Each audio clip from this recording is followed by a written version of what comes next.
Thomas Green here with Ethical Marketing Service. On the episode today, we have Stephen Bates. Stephen, welcome. Hey, thanks for having me on. Really appreciate it. It is my pleasure. Would you like to take a moment and tell the audience a little bit about yourself and what you do? Yeah, well, my name's Stephen Bates. My company is called Certain Change because that's definitely what happens in life. Change happens. I like working with business leaders and entrepreneurs.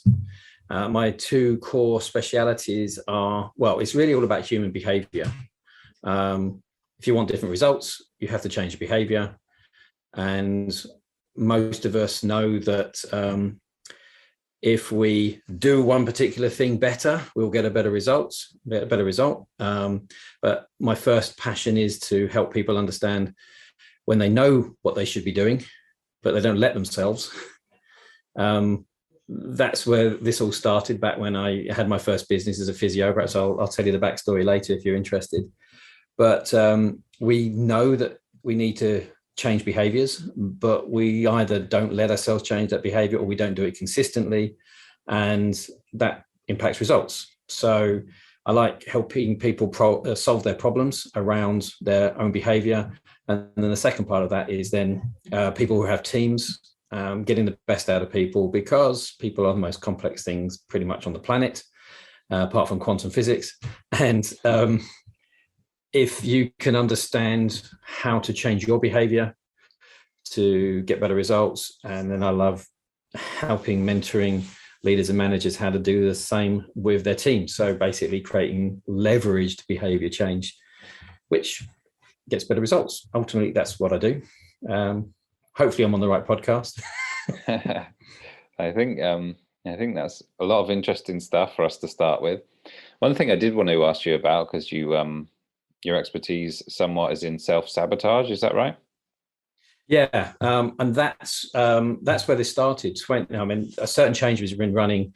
I started it in 2002, but I've always been a trainer of something. My first ever time I ever took a class was when my karate instructor threw me into the beginners class and said, "Go and teach this team." So that was back when I was 20. So I've always enjoyed helping people learn stuff, but my first business, well, I thought it was a business, but it was actually a self-employed job, was when I became a physiotherapist. So I went and did the study for many years, built up a business. But where I got interested almost immediately into how people think and behave was I noticed something very strange. People came in a lot of real acute physical pain. They limped in, hardly could walk, couldn't lie down on the couch. So, I mean, we're talking real intense here and now problem. And they asked me to, do stuff to them. And I was technically very good, and I trained in more than physiotherapy. And I was always looking for the best technique to help people. But what I didn't know how to handle was that a large number of people, when I said to them, "Hey, if you do these simple stretches or these little exercises, or you stop doing this, in between sessions, you'll get better faster. You'll be out of pain. You'll solve your problem faster." And a lot of people took my advice, did them, got better faster, very happy. They were happy. I was happy, got referrals, business was great. But a sizable amount of people, and my number is about 40% over the last 20 years, it's about 40% of people do this, have a significant enough self-sabotage process, which means that they knew they should be doing something, but they won't do it. So in this case, when I first came across it and I was scratching my head and puzzled, was they came in and they said, "Oh, did you do the exercises?" And the three usual comments were, "Oh, I did it a bit," or "I was busy," or my favorite one was just, and they didn't know why they hadn't done it. So they were still limping around, still in pain. They still had to come pay me more money because they weren't getting better as fast as they could. But they still didn't do the things that would help them. So I was just like scratching my head. And then one day my brain just went, well, if we do this when we are in such acute physical pain,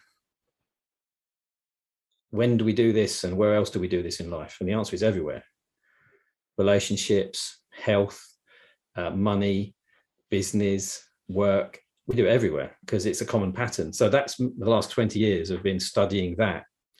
And then it just flipped over from working with people, and I was coaching them more when they're lying on the couch. I was talking to them, advising them, helping them, talking to them, listening to them, answering. And obviously went off and studied this and over many years. And it just flipped one day. It was like someone just said, can I just have a conversation with you and not lie on the couch while you're bending my toes? And that's the flip. And I just I've been doing more and more than, I don't have a physiotherapy practice anymore. Gave that up many years ago. But now I love working with entrepreneurs and business leaders, or entrepreneurial leaders, even if they are in corporate. And it's all about, helping them, even, people who are CEO. I've just been on a call with a CRO of a very large organization, and we dealt with her self-sabotage, and now we're working on how to leverage and how to get her management team to turn into real managers instead of micromanagers, and actually understand how to develop and get the best out of the people. So that's the way it came from. But it's everywhere, and it's a very common problem. 40% of people do it. We all do it. We all self-sabotage. We all procrastinate. We all do this, and we're meant to procrastinate. This is what interests me. I see people, how to banish procrastination. Well, actually, we're designed to procrastinate. There's a purpose for it, a very good purpose, which we can talk about if you're interested. But this is just a massive exaggeration of what is a useful process of procrastination. And it becomes then sabotage, which damages massively our results, incomes, everything else. I'm interested to know, I've heard an explanation as to why it happens, meaning in relation to the comfort zone. So as soon as you're outside that, what you perceive as normal or how you see yourself, then you will self-sabotage until you get back to that sort of normal, or how you, your self-image, if you will. But what I don't know, and what I'm intrigued to learn about, is how do you know when you're self-sabotaging versus, for example, being lazy? So I can see there being self-sabotage in the examples that you were referring to, but I can also see it being, I don't feel like doing those exercises today. I'd rather sit on the sofa type stuff. So what do you think about that question? Okay, I never use the word lazy.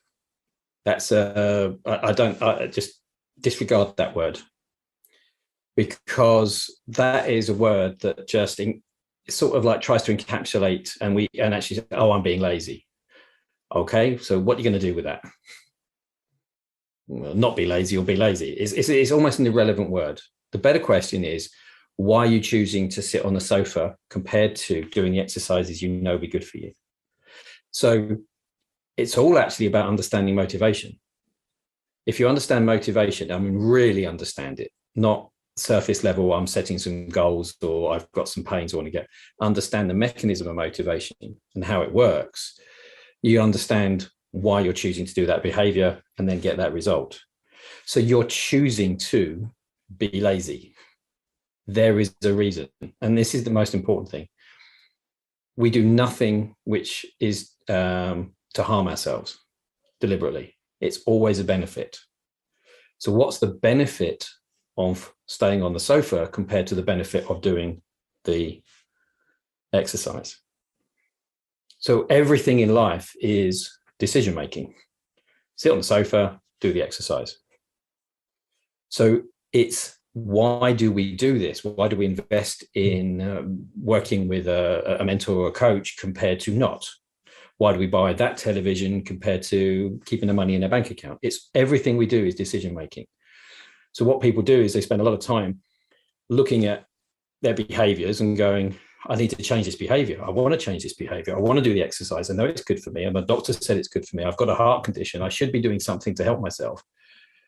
But there's a bigger, and often this is where we get a little bit, it's seen as being difficult. It's not actually difficult. What is the reason why I'm choosing to still sit on the sofa?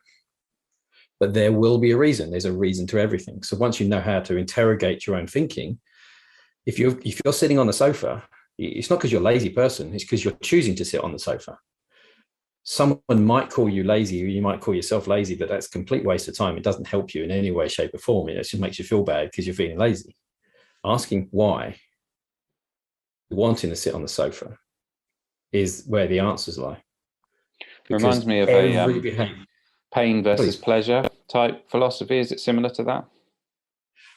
Well, if we're taking the pain versus pleasure, and this is the two motivation strategies everyone knows, carrot and the stick. Actually, the best thing to do is put the two together and create a combined strategy. But 80% of our thinking is about avoidance of pain or problem solving. So there's a big thing. What's your why? What's your big goals and everything else? And people spend all their time creating goals and vision boards, and then come the 2nd of January, they still haven't done anything, because the human brain is massively biased to problem solving. It's only in the last very short period of time in evolution that we actually have a part of our brain that does goals. If you look at pretty much every animal is, how do I get food today? How do I stay alive today? And this is us as well. We spend most of our time solving problems. And if you're a business person, you become more and more successful because you solve better and better problems for more and more people. Now, as you are solving better and better problems, you can then get towards your goals. But if you look at most people, and I'm working with most people's goals are not true goals. They're actually I don't wants in disguise. And that's why they don't hit their goals, because they're not true goals. So this again is about motivation. If you understand your motivation, you can say, I have this problem, I need to solve this problem, I get a resolution. But for something like health, for example, people say health is the number one value, the most important thing. It's not. But it becomes number one when you lose your health. The moment you regain it, it drops back down to about number 5 or number 6 on average with most people in their life, because working, family, doing other things, earning money is actually more important. Health is there to help you do other things. So when people say health is number one important thing, it's not. It's that rubbish psychobabble mindset, surface level nonsense. But if you're ill, it becomes the number one thing, because I need to recover it.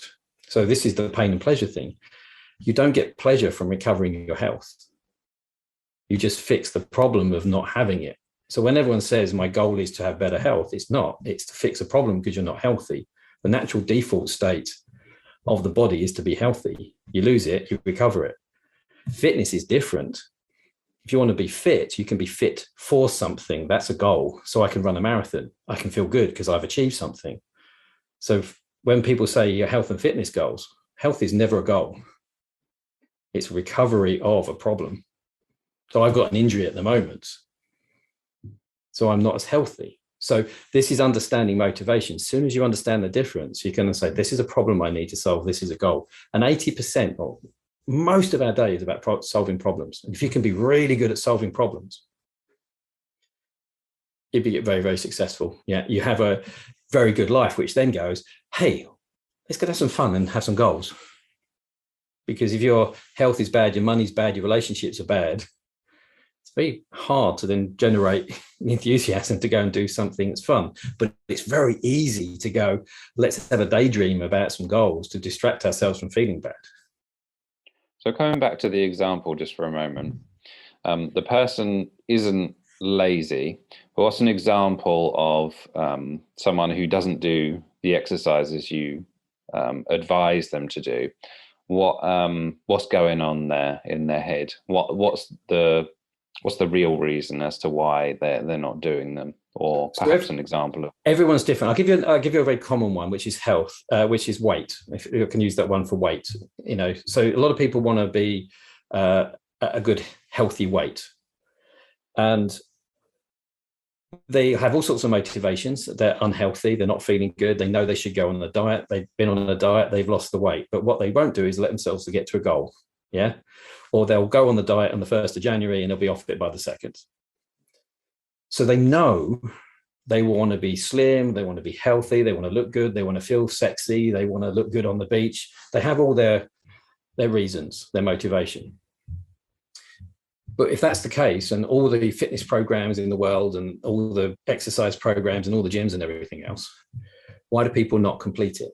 That's because the part of their brain that says, I don't want to get to goal weight, because if I get to goal weight, I could then get attention, and then I might feel uncomfortable because I'm getting attention because now I look good. Or if I lose the weight, but this is not about losing weight. It's like they take away the overeating that they're doing. It's to take it back a section. Why are they overweight? Is because they're overeating. Why are they choosing to overeat when they know they don't want to be overweight? They don't want to do this. They know it's unhealthy for them. They know they don't look good on the beach. They can't run around. They know this. So this is when people say, just go on a diet and have your big why. I said, no, what's more important is, and this is a real life example, working with somebody, she was putting on weight. She then went into more binge eating. And so I said, so what do you get out of overeating? What's the benefit of overeating? And she said, Stephen, you're an idiot. What, that's a stupid question. I said, yeah, but you're choosing to do it. And this was the epiphany that we do no behavior, no matter how damaging it is, deliberately to damage ourselves. We do it accidentally, damage ourselves all the time. So what came out was that she's so stressed at work, she comfort eats. This is one of the most common things people say to make themselves feel better. That doesn't actually, in the real world, it's a placebo. It doesn't ever actually make us feel better, but we think it does. So at work, I said, so what's going on at work? I said, well, I'm really stressed. And I said, so, what's going on? I'm really anxious. I've got loads on. And so what's the benefit of creating this amount of anxiety? She said, Stephen, that's a stupid question. I don't like being anxious. That's why she's stuffing herself with chocolate to feel better. So logically, she knows it doesn't work. We all logically know this doesn't work. But she still has this compulsion, which she didn't understand. I asked the question, so just what is the benefit? She said, well, if I can be, worried about everything that can go wrong, then I can spot it before it goes wrong and make sure it doesn't go wrong or fix it quickly. And what's the benefit of that? Well, everything runs smoothly. What's the benefit of that? Then we get great results. What's the benefit of that? Then I'm not going to get judged. What's the benefit of that? Then I can go home and be a great mum. And this is basically the sequence. So her anxiety was a mechanism to try and make sure that she spots everything that could go wrong. But the more anxiety she had, what did she need? She needed more comfort. She wanted to eat more chocolate stuff to make herself feel better from all the anxiety she was creating. So if you go on a diet, she now just feels anxious more. So the food is a solution for the anxiety, and the anxiety is a solution for not being judged and failing. And the interesting thing was, she actually started this cycle. She already had this process in her head, but it got worse because her boss said, hey, I'm going on maternity leave. Can you look after my company for me for 6 months? So she got a compliment, but then the pressure came on. And the solution for that was, what could go wrong? Let's make sure I don't mess up my boss's company. And then she was so stressed out, chocolate, pizza, anything to make herself feel better, wine. So the food is a solution. So if you take the solution away, she then feels worse. But she can't take away the anxiety because she might mess up her boss's company. Then she might get judged. So this goes all the way up to when she was a kid. So she was a very senior person in a company, but basically it was all when she got judged once as a kid. And she was desperate not to be judged. So this goes back. Every single CEO, business leader, founder, every person I worked with, thousands of people over the last 20 years, it's your brain trying to help you just in a really bad way that will never work and makes things worse. So coming back to the example of people not doing their exercises and maybe lying down on the sofa or something, really what they're trying to do is just make themselves feel better. And that's the reason why they haven't done the exercise. Feel better now in some way, shape or form. Or it could be, and this is quite a common one, and everyone's different. Everyone I have to go into, and I can find it in the first hour, what exactly is within the first hour, guaranteed. It's not a problem, it's easy because it's in there.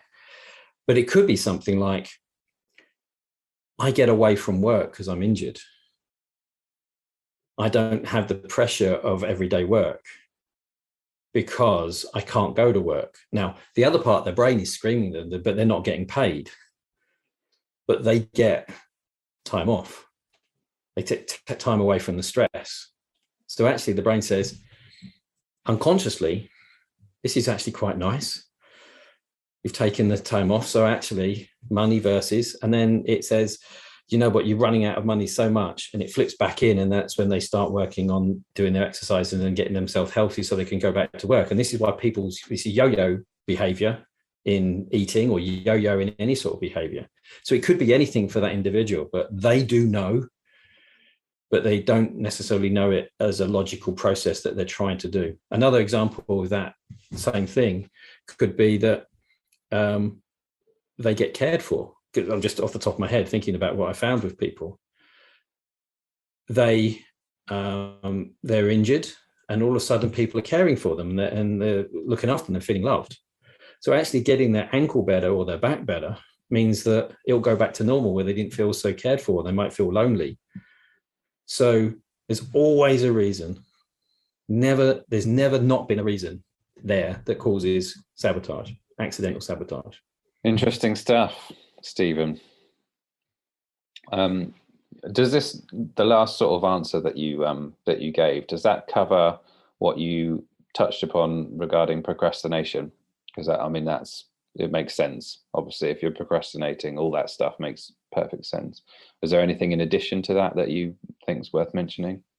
Yeah, I like solving weird problems. When people say they've got a self-esteem problem or procrastination problem, these problems are so universal. There must be a reason. And my brain in the last 20 years is, with all the surface level mindset stuff and the affirmation stuff and all that. And affirmation sometimes actually makes things worse, because you're saying, I've got to do that, I'm going to do this, I'm going to do this. And this part of the brain's going, no, you're not. So you actually create a bigger argument by trying to do the affirmations. And this is also, so I'm going to come back to your question. This is also about goals. A lot of people don't set goals, because if you set a goal, then the fear of failure wakes up and goes, I'm not letting you set a goal. I'm not going to let you do that. So a lot of people won't let themselves have goals, because setting a goal means you now could fail. Don't have a goal, can't fail. So this happens in loads of different places. But coming back to procrastination, procrastination is a very useful process. It's when we exaggerate it, and procrastination becomes the default process of doing it. So you do nothing, so you don't take a risk. If I do nothing, I won't have to. There's no risk. There's no chance. So we put off making decisions, put off investing, put off putting our prices up. We put off going for the next level job. Yeah, we put off loads of things. If that becomes a default, you're in trouble. But procrastination is an everyday thing. We all do it all the time. So you've got that screen behind you, that TV or monitor screen behind you. If that was an unusual process, probably what you did was you think, I need a screen. What screen do I want? How am I going to buy it? So you went through the first 3 stages of making a decision. Why do I want it? What do I want? The exact thing. And how am I going to buy it? Same with a car, same with anything, any decision.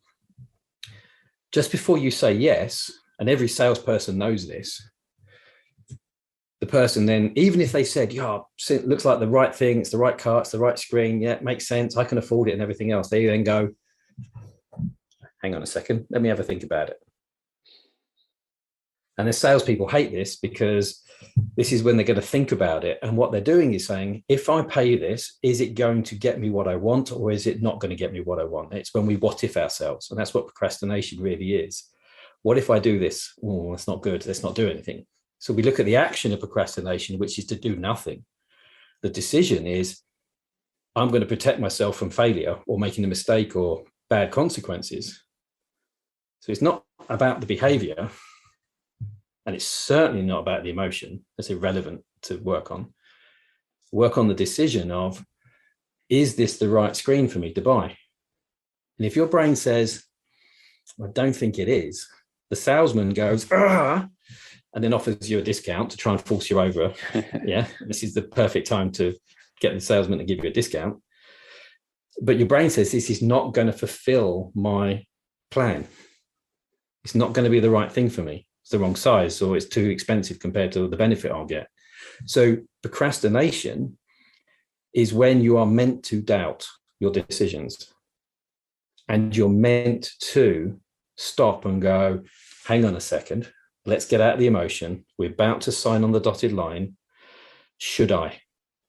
And we're meant to do this because it's the final part that helps us make a better decision, because we can get carried away with the enthusiasm.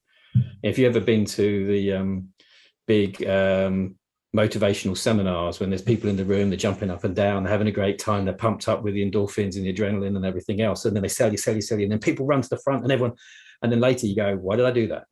Because you got caught up in the emotion.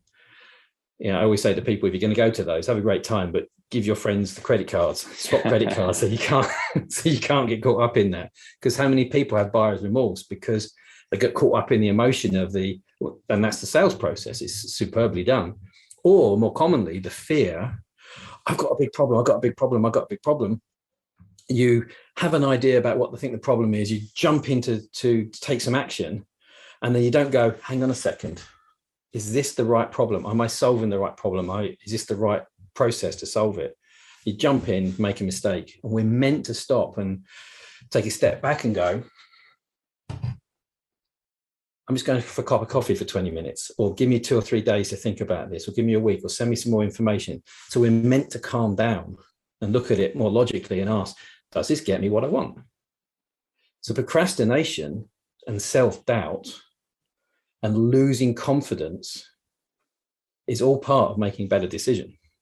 So when people say, have bulletproof confidence, have no self-doubts, that's nonsense. That's dangerous. So it's like a friend who just double checks whether you're making a good decision or not. Exactly. But when we have a part of our brain that overdoes the fear, we're so fearful of making a mistake because we made a mistake when we were at school, we got laughed at, we got embarrassed, or we lost some money with a big decision. So I work with people who have had those human experiences, and 20 years later, something happened to them at school at the age of 11. He's now running their sales strategy or their product marketing strategy or their product development strategy, because they're saying, I stood up on stage, I presented, I got laughed at because I made a fluff of my words. Therefore, I can't ever go and present to this level of people. And so therefore they miss out on their skill set and the opportunities and their results, because a 10-year-old's brain is trying to protect them from that acute embarrassment. Hey, I know this because I realized I was doing it as well. And it's running their business and marketing and life and relationship strategy, but it's trying to help them, but it doesn't work. It just stops them from doing something. Like the person who, if I get slim, I might then get attention from somebody. I might have a relationship, then I might get dumped again in a horrible way, and I'm not going through that again. Guess what? I'm going to sabotage and I'll never get to goal weight. It doesn't matter what it is. It's the same process because we're human beings. That's why it's easy to fix. Interesting stuff, Stephen. Very good stuff. I checked out the YouTube channel before our conversation. Lots of good stuff in there as well. And I purposefully didn't watch this one so I could ask you about it. And there was one on how admitting that you're not a good leader is not a bad thing. Well, I have used these words previously about, you kind of by default, if you start a business, you're the leader. And I prior to starting a business, I hadn't given any thought to whether or not I was a good leader. And I have used the words as, I wonder whether I'm the right person to be like a leader. So would you like to share what is in that video and perhaps any additional thoughts that come up there? Yeah, I did a poll, one of these LinkedIn polls that everyone's moaning about this week. And it was interesting because I asked, what's the most useful business skill? Leadership, sales, marketing, and managing. And obviously there's loads of others, but it's only so many you can put on. Leadership came out as the top. 50% of people said leadership. The interesting one was 20% said managing, which tells me two things. People want to be leaders. They don't want to be managers. And they also don't understand the difference between leading and managing because it's so closely, they are different, but it's so closely there. So what often happens is we want to be leaders of our life. We want to feel in control. We're creating the direction. That's what leaders do. But not everyone actually thinks like a leader. That's why you have loads of people who are workers and they get a satisfaction out of doing a great job as a worker. And they should be proud of that. And you should be employing people who really like to be good at that job. Now, some people are what I call natural managers. They think as managers think. Because managers are good at being in control of things, systems, processes, people, not in a bad way. They create efficiency, they create scalability, they create all this. But a lot of people who are entrepreneurial are usually 75% of them are workers who say, I can make my own business. I can make this happen. So they could be really, really good leaders because they say, this is the direction, this is where we're going. And they are great at creating that direction of product development, or it could be marketing, it could be leading anything, creating anything. I call them more innovators. Yeah. How can we move forward? But they could be terrible managers. And a lot of leaders are not natural managers. They are better at being leaders. The only trouble is they create scalability, and I work with my clients a lot. They start the business, they scale it up, and everyone's in there. Then they get 3 people, then it's 4 people, then it's 6 people, and all of a sudden, they can't manage everybody. There's new functions that appear. Functions become robust. Accounts really need to be done. Ops needs to be done, and all of a sudden, it all falls apart because they're great leaders. They move forward, but there's absolute chaos, and it doesn't scale, and they lose a lot of people in efficiency. That's when they need really good managers. But they're often the worst person because they are really good entrepreneurial leaders. That is their value. So I don't call it strengths and weaknesses. I go, that's where you're most valuable in this company. But can they manage people? Do they have people who can manage their organization as it grows? So this is my speciality, my second speciality. Now we flip it on the other way around. Sometimes what you have is that you are incredibly good at what you do person. The skill set as a worker is incredibly good. And you say, I want to create my own business, or, the recession happens and you have to create your own business. But actually, you're not good at leading because you're actually better at controlling as a manager or working as a person. So what happens is, your skill set that you've learned over many, many years, and most people with Western education, is you learn something, regurgitate it for exams. Yeah. It's the people who learn something and then they're 2 and 2 together and end up with 7, create the new stuff. But if you turn around and say, do you know what? I'm really good at my job, and perhaps my second preference is that I'm really good at controlling systems and building systems. You can be good at a job and controlling and make systems happen. And this is where solopreneurs run into trouble because they run out of time.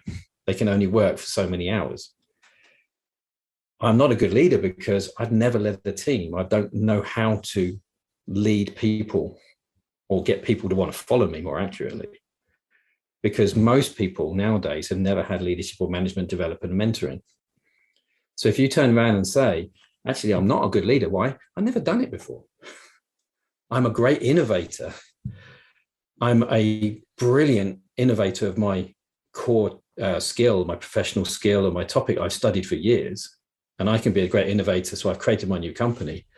But actually, I'm useless at taking people with me, or I'm brilliant at that as a leader, but I'm terrible at creating systems.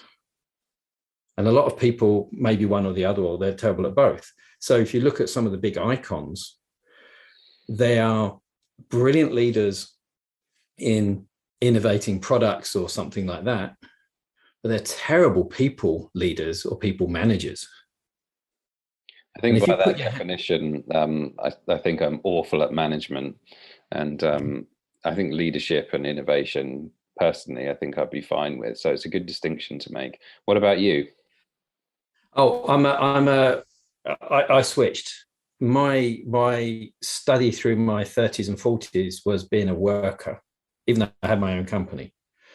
So my skill set, and this is what often happens, comes because you have a passionate thing about how do I make this really good? How do I help my client now? Remember, I started off as a physio, and I said already, I trained in lots of other things more than just physio. How can I be good at my job? This is worker mentality. I was an innovative worker. So I was always exploring how to be better at it, which made me then the leader almost. But I was a worker innovator, worker leader. Then I swapped it around. So like anything, you can change your mind because it's just changing your values. Like the health thing we talked about. Health becomes number one when you're ill. When you are healthy, it drops back down to on average about number 5 or number 6 or number 7 for most people on average. So you can do that with I am now a leader. So when I was working with one company, we asked the question, hands up, who in here is a leader? Now, these are all senior people on the technical product development of a very big company. Out of the, I think, 8-10 people in there, one person put his hand and said, I'm a leader. I am a leader, identified. Everybody else. And I said, hands up, who's a manager? He, like you, went, I'm a terrible manager, because you don't think like a natural manager. Yeah. And that's good. It's good to know that. It's really good to know that. And he said, I'm here because I need to be better at managing. But I'm a leader, but I'm a terrible manager. Everybody else said, I'm a manager. Now, they were all actually product development directors, directing. They're all in leadership roles. And the interesting thing is, most of them, 90% of them, didn't identify with them being leader. So one person actually said, until you actually challenged me with that word, I never even considered it. But his decisions were influencing the product development of 30% of that company's products and millions of dollars. But he never even had the concept of it because he was a worker who was so innovative, became a leader, didn't even realize it. And the thing he hated to do was all the day-to-day management. So a lot of the time we don't know who we are.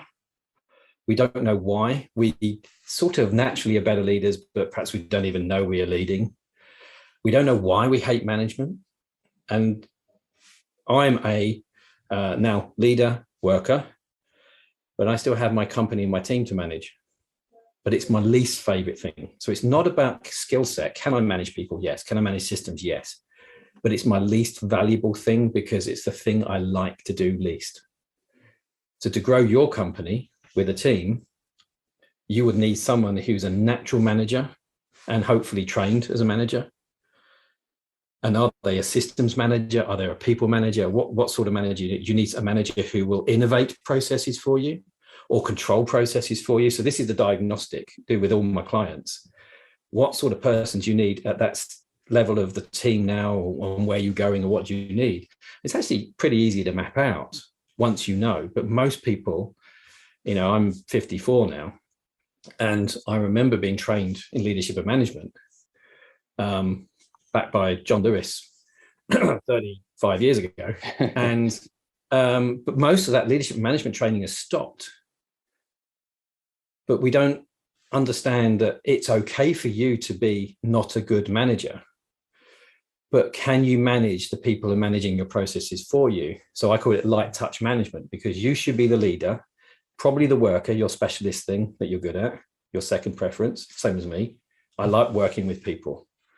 To manage a company and not actually work with people would, bore me to death. So therefore the company would fail. So I have people who are really good at systems and control things and manage things, while I can do the stuff that I'm most valuable at, which funny enough is usually what you enjoy most. So you're not a natural manager, but if you're building a team, I would work with you on improving your leadership so you can inspire and move people in the direction you want to go, but also enough management for you to manage the people who like managing. So you stay in control as a leader, but they do the controlling the organization and everything for you. So you can do the stuff that you're most valuable at. That's the whole thing. So this is why, I'm sorry, I'm monologuing a bit here, but this is why it's all about understanding behavior. What behavior do you need to get that result?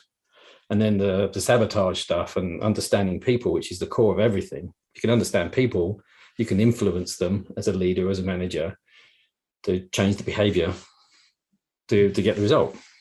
It's all about decisions. It's about motivation. Lots of good stuff here, Stephen. Thank you for all the value. You don't have to worry about monologuing. But I did want to ask you about your goals. What have you got in mind? Or if you even use that language? I do use goals because goals are nice. Goals are fun. So I like solving problems. As I said, more problems you can solve, you get to feel good. So when people say, "Oh, we ban the word problem in this organization," I just go, "Oh, that's not how your brain works." So solving problems, but so goals for me, my goals are to work as I do with people all over the world. I like working from my house in Cyprus. I like mentoring people from walking around the pool. So it's a very nice way of working. So I've got goals for my lifestyle. But my legacy goal, my big legacy goal, is to teach people this. So it's easy for them to be sitting in a meeting or with a client and just understand people and how they're behaving so they can then do what's needed to create a better result. Because better results for the company, the person individually, but actually better service and less stress, less mental stress, life's easier. So my big goal is, and I'm working on a big project at the moment with this, is to take, I'm going to be blunt if that's okay. Go for it. To take all the BS surface level mindset crap that is out there and actually show people there's a depth you need to understand. But once you understand it, it's applicable in everything and it's easy. It's so much platitude and surface level stuff that is taught that just drives me crazy. And to teach people, if you know how to answer the right questions, you'll get the answer. Therefore, you understand it, and then you can make a choice. And that's what I love doing more than anything. That's my legacy goal, as well as having personal goals, financial goals. It can be more motivating to, let's say, work against something than for something. So I guess if that's what drives you, then I mean that could be beneficial, right? Most progress is made by saying, I can do better than that. There's the problem. So when people think, Elon Musk is sending, rockets into space and wants to go to Mars, it's because he's solving a problem. Almost, and I say, we're highly problem biased. So when you're saying working against something as opposed to for something, actually you're doing both if you make sure you have the goal at the end. But most innovation, 95% plus of all innovation comes from people going, that's not good enough. We can do better. That's an away from, that's a problem solve. So all this nonsense of it's all got to be about goals and what's your motivation to hit your goals. If that actually worked, you wouldn't need to try and reinforce and have affirmations. It's actually, why am I not allowing myself to do something I know I should be doing? Why is this, if you were going back 30, 40 years, that someone solved a problem with that screen because someone wanted a screen that's bigger. They didn't say, hey, I want a nice big screen. I said, I can't see what's on the board. So most things start with problems. It's not negative. It's actually how we build. And I think when we embrace the problem, we have fun solving problems. And then you solve better problems. You have then fun hitting your goals because you hit your financial goals because you solved many problems for many people. Is there anything I should have asked you today?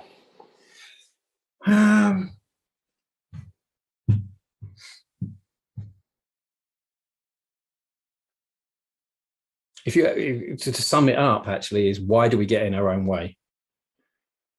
Yeah, that's the big question. Why do we get in our own way when we don't need to?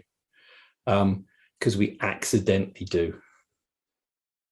Is the question. We accidentally get in our own way. And I suppose on from that is the question, ask me the question, where do emotions sit with all this stuff? Ask me that question. Where do our emotions sit with all this stuff then? Okay. This is the biggest red herring in mindset stuff, because I trained in it, and everyone comes because they've got physical problems, in real world problems. They haven't got the money, they got this, they got relationship problems. But actually what drives people is they feel bad.